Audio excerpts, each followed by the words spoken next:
I remember the night the city smelled like rain and burnt ambition, a strange mix that seemed fitting for what was about to happen. I am Helena Montez, 35 years old, senior bank executive at one of the most powerful financial institutions in the city. People see the sharp suits, the steady hands signing off multi-million-dollar transfers, and they think they know me. They do not. What they do not see is the fire under the calm, the secret hunger that has been burning since my first day behind the counter as just a teller. And what they certainly do not know is that I once let love soften me, only to sharpen me into something far more dangerous. Tonight's memory is not about the boardroom. It is about the man I said yes to, the marriage that lasted just long enough to become a weapon, and the moment I set him free in front of a dozen stunned suits. I met Daniel in the place where ambition meets charm, in the test kitchens of the corporate gala, where he was delivering cocktails to guests while slyly feeding me questions about my work. His smile was warm. He listened like my words mattered, and I was tired of men who could only speak in spreadsheets and forecasts. We met again and again, until one night, on top of a high-rise with the city spread out beneath us, he dropped to one knee. The ring was simple, tasteful, but worth a small car. I said yes because I believed for once that I could marry love and ambition without either choking the other. For a while, it worked. We traveled, laughed until our ribs ached, and in private, I told him more than I had ever revealed about my plans. How I was moving pieces inside the bank, like a quiet chess master, positioning myself for more than just promotions. But slowly, his warmth cooled. I saw him slipping into the circles of my rivals, repeating my words with changes that made them sound careless. He told me he wanted to help me with finances. And for a time, I let him. Then came the morning when I opened our joint account and found nearly $200,000 gone, moved into a separate company account he had opened without telling me. He claimed it was for us, for building something together, but the whispers reached me before his excuses could. My own husband was in talks to sell that company to a competitor bank. He would walk away with millions, and I would be left tangled in contracts, my credibility shot. I did not scream when I found out.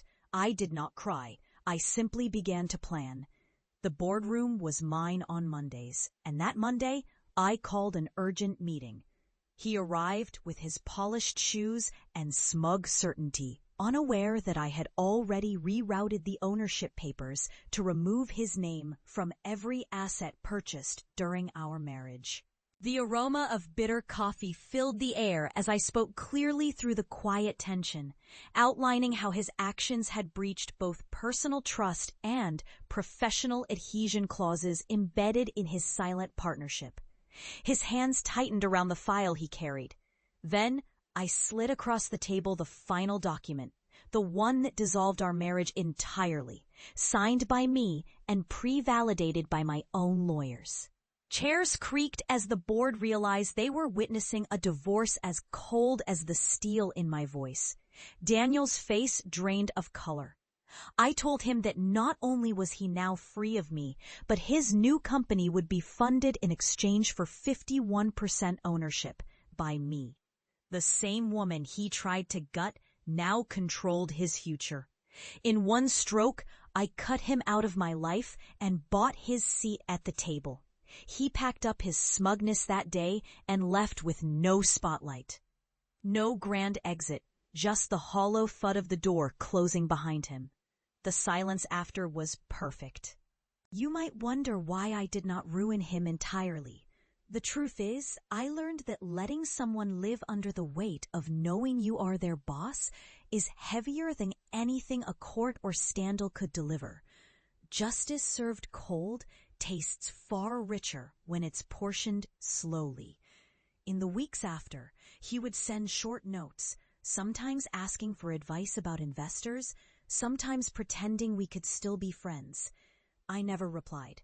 I watched my shares grow, his dependency deepen. and my reputation explode into something untouchable. If you love Helena's journey, like and subscribe to join her next chapter. Power, I discovered, does not always roar. Sometimes it whispers, hidden in contracts and in the patience to wait until your moment is laced with precision.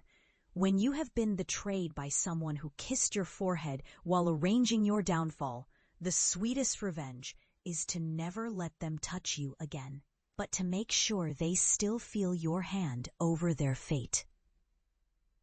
Some nights I think back to that rooftop, the ring he gave me glinting under the city lights, the taste of champagne and bright hope on my tongue. I realize now it was not love that I married.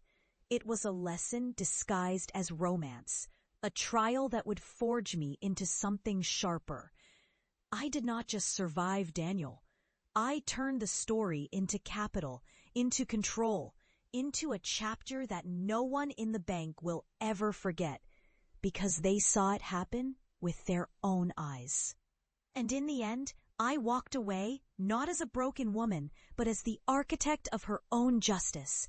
I am Helena Montez, senior bank executive, 35 years old, and I am done apologizing for turning betrayal into leverage and heartbreak into a game only I know how to win. Stay with me, because my next move will make this one look almost kind.